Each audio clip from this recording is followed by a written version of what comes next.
नमस्कार दोस्तों, स्वागत करता हूं अपने चैनल नवयुग पथ चैनल पे। भगवान बुद्ध कहते हैं कि हमें किसी भी व्यक्ति पर विश्वास नहीं करना चाहिए। जानते हैं, इस कहानी के माध्यम से जरूर समझें।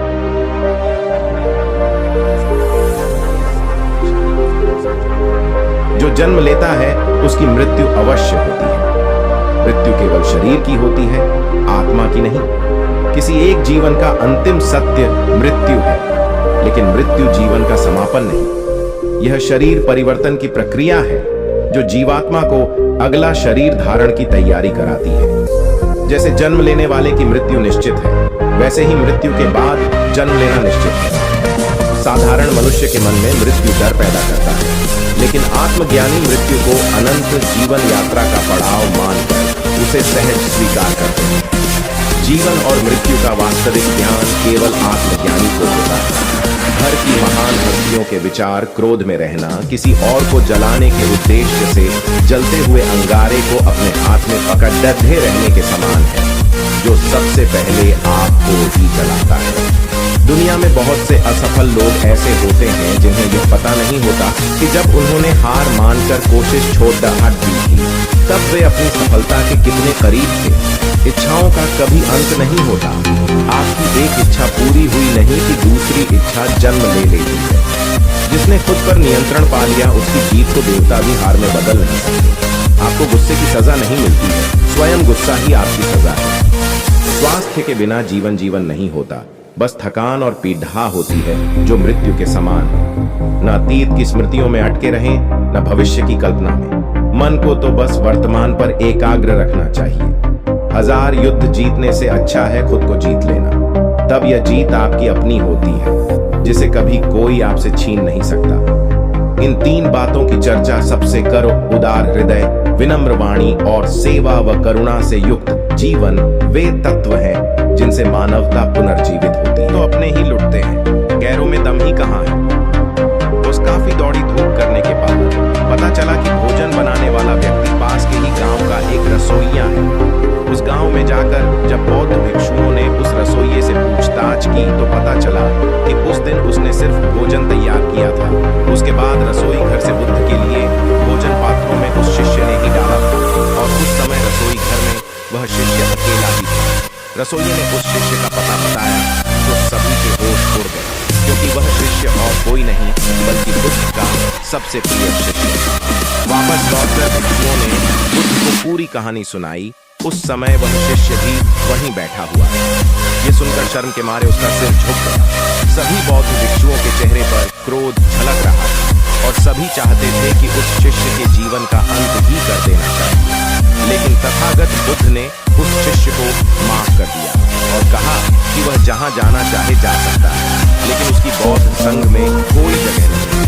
ये सुनकर वह शिष्य उठा और बुद्ध के चरणों में लौटते हुए कहा, मुझे माफ कर दीजिए तथागत, मैं इस संघ का सर्वे सर्वा बनना चाहता था, और इसी कारण से मैंने आपके भोजन में विष मिलाया था।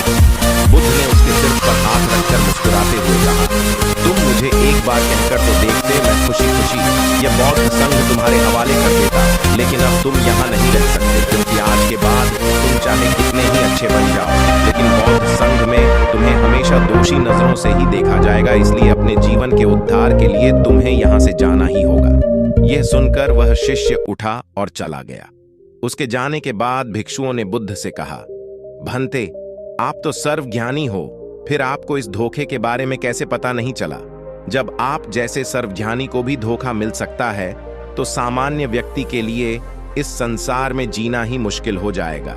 इसलिए आप हमें कुछ ऐसी निशानियां बताइए जो किसी भी व्यक्ति को धोखा खाने से बचा सकती हो। यह सुनकर बुद्ध मुस्कुराए और बोले, मुझे यह पता था कि यह शिष्य किसी दिन मेरे साथ धोखे जैसा व्यवहार करेगा, लेकिन मैं यह देखना चाहता था कि इस संघ में कोई ऐसा व्यक्ति है जो उसके धोखे को समय रहते जान सके। लेकिन इस संघ में ऐसा कोई भी व्यक्ति नहीं था। इसलिए मैं तुम्हें 7 ऐसी निशानियां बता रहा हूं जिन्हें देखकर आप इस बात का अंदाजा लगा सकते हैं कि तुम्हारा करीबी तुम्हें धोखा दे सकता है या नहीं। धोखेबाज व्यक्ति की 7 में से धोखेबाज लोगों की 5वीं निशानी है, उनके पास आपके लिए कभी समय नहीं होगा। धोखेबाज लोगों की यह सबसे बड़ी निशानी होती है कि जब भी आप उनसे समय मांगेंगे तो वे आपके लिए धोखेबाज लोगों की यह सबसे बड़ी निशानी होती है कि जब भी आप उनसे समय मांगेंगे तो वे आपके लिए हमेशा व्यस्त रहेंगे। उनके पास खुद को व्यस्त दिखाने के लिए हजारों बहाने होंगे। यहाँ तक कि जब तक उन्हें आपसे कोई मतलब नहीं होगा तब तक वे आपसे बात तक नहीं करेंगे।